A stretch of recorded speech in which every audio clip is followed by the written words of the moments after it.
Hello, my name is Dannielle Viera, and today I'll be reading my story, Moldilocks and the Three Bears, from this anthology, Once Upon a Whoops. Once upon a time there were three bears who lived in a house beside a graveyard. Papa Bear was huge and hairy, so he ate from a huge bowl, sat in a huge chair, and slept in a huge bed where he shed more fur than a sweaty yeti in summer.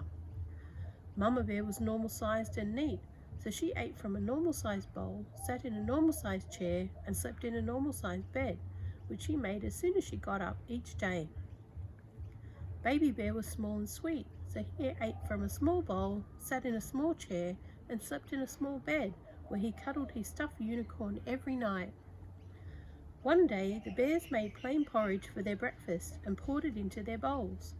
The porridge was as hot as a bubbling volcano burp, so they decided to take a walk while it cooled down. Baby Bear was the last to leave the house, and he forgot one crucial rule: always lock your door when you live close to a cemetery.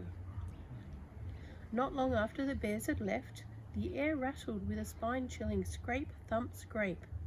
A girl called Moldilocks lumbered up the pathway towards the bear's front door, stringy green hair swinging from side to side. Snuffling like a nutty bunny, she was drawn by something that resembled the smell of boiled brains. Yummy! Reaching the front door, Moldilocks lifted two mottled hands and pushed it open. She rumbled with hunger as the aroma of porridge wafted around her. First she tasted the porridge in the huge bowl, but it burned off her tongue, so she spat it out.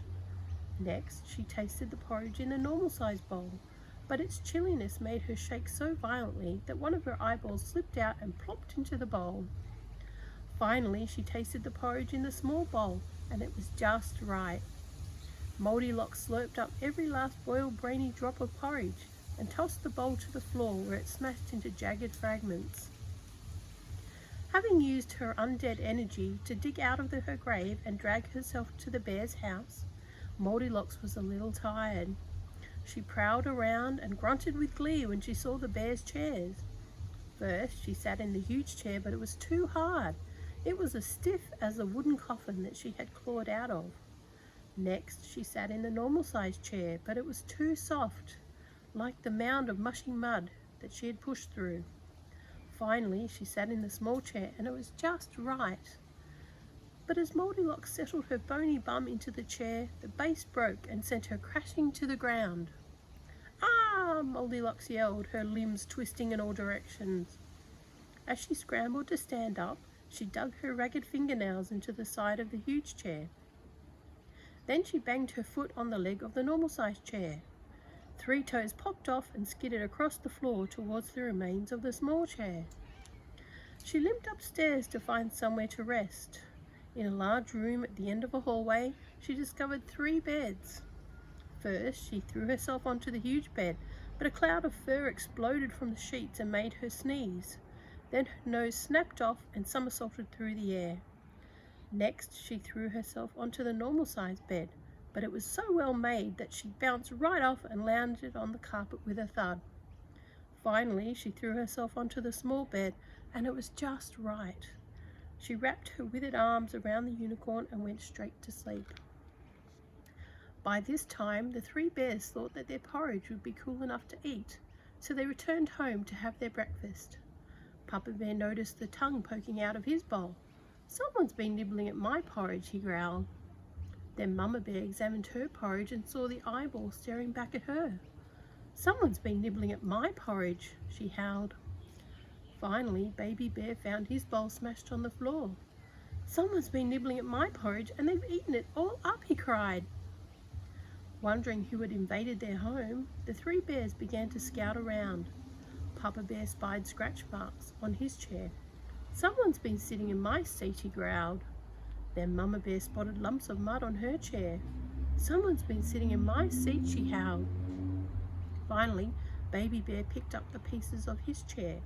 "Someone's been sitting in my seat and they've broken it all apart," he cried. Now worried that there was some kind of destructive demon in their house, the 3 bears decided to search upstairs very carefully. As soon as they crept into the bedroom, they knew something wasn't right. Papa Bear lifted up a slimy schnoz with his paw.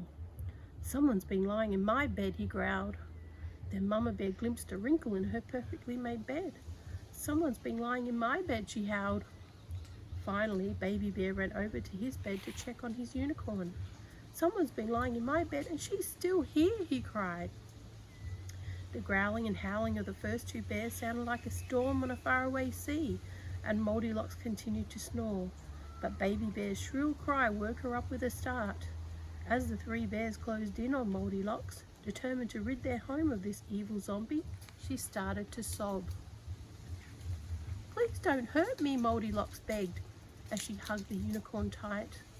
The three bears looked at each other in surprise, and then turned back to Moldilocks.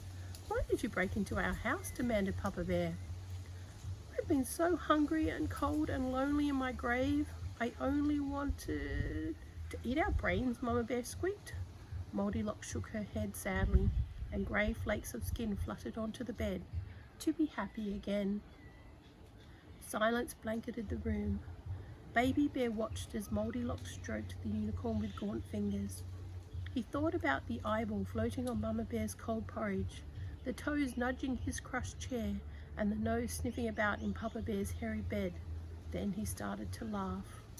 "What's so funny?" Moldilocks asked, frowning. "You are," Baby Bear replied. "You're falling apart. We need to take care of you." He turned to Mama Bear. "Can she stay?" Mama Bear and Papa Bear glanced at each other and smiled. "Yes," said Mama Bear. "I think we can dig up another bowl, chair and bed from somewhere."